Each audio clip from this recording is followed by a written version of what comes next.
Berikutnya kita bahas job costing. Kalau tadi kan dari sisi teorinya, normal costingnya, terus rumusnya, POHR dan FOH applied-nya. Berikutnya kita bahas dari sisi jurnalnya.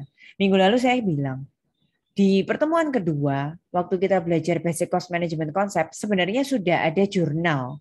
Tapi baru dibahasnya nanti di sini memang. Lebih dalamnya lagi ya. Tapi sama loh, sama jurnal yang ada di chapter 2 bisa teman-teman pelajari, kombinasikan lagi sama yang sekarang ini di chapter 3. Pertama, jurnal untuk pembelian bahan baku. Ini adalah jurnal untuk pembelian bahan baku. Aset kita berupa persediaan bahan baku bertambah di debit. Kalau belinya secara ngutang berarti utang usahanya dikredit. Kalau belinya secara tunai berarti kasnya yang dikredit. 500 juta. Kemudian pemakaian bahan baku. Jurnalnya adalah debitnya work in process atau pekerjaan dalam proses, kreditnya persediaan bahan baku. Work in process itu menunjukkan bahan bakunya sudah diolah menjadi setengah jadi, produk setengah jadi. Jadi produk setengah jadinya muncul, aset muncul bertambah di debit, persediaan bahan bakunya kan digunakan, habis persediaan bahan bakunya habis berkurang, aset berkurang di sebelah kredit. Yang perlu teman-teman simak adalah yang ada di sini kan data bahan baku langsung sama data bahan baku tidak langsung. Yang bahan baku langsung, persediaan bahan bakunya dipakai masuk ke pekerjaan dalam proses debitnya. Kalau yang bahan baku tidak langsung, kreditnya persediaan bahan baku habis digunakan, debitnya overhead ya. Teman-teman ingat kan definisi yang sudah kita di pertemuan yang lalu kita pelajari. Kalau bahan baku langsung itu kan berarti direct material. Di jurnal pekerjaan dalam proses, dia masuk ke WIP, work in process. Tapi kalau bahan baku tidak langsung kan biaya overhead, jadi debitnya harus factory overhead atau biaya overhead.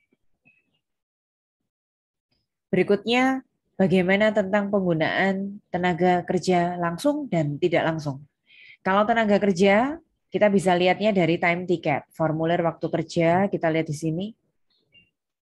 17.150.000 ini adalah biaya tenaga kerja langsung. Jurnalnya, lagi-lagi ya, kalau direct labor, karena itu biaya yang langsung, masuknya langsung ke pekerjaan dalam proses atau work in process.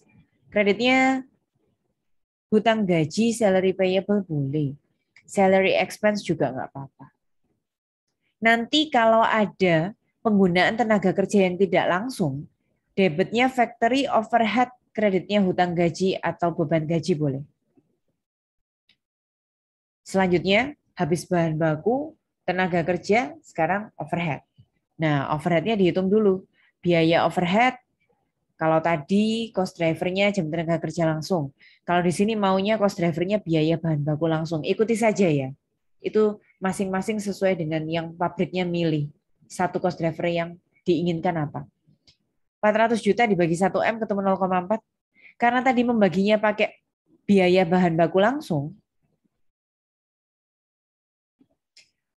ketemu 0,4 itu dari tarif overhead POHR-nya. Terus kemudian kalau tadi membaginya dengan biaya bahan baku langsung, nanti mengalihkan overhead yang 0,4 itu, mengalihkan POHR-nya yang 0,4 itu tadi harus juga dengan biaya bahan baku langsung tapi yang aktual. Diketahui di sini biaya bahan baku langsung aktualnya 450 juta. Lalu factory overhead applied-nya ketemu 180 juta. Ini adalah jurnal untuk mencatat factory overhead applied ya. Debitnya work in process, pekerjaan dalam proses, kreditnya FOH applied. Nah, kalau ada biaya overhead lainnya, tadi kan baru ada muncul factory overhead itu gara-gara biaya bahan baku tidak langsung, biaya tenaga kerja tidak langsung. Kalau misalnya ada tagihan biaya listrik, air, telepon untuk pabrik, gaji supervisor, project leader di pabrik, depresiasi peralatan pabrik, terus ada biaya pemeliharaan peralatan pabrik. Ini semua kan contoh-contoh overhead. Nah, kalian bisa buat seperti ini ya. Debitnya overhead, kreditnya menyesuaikan.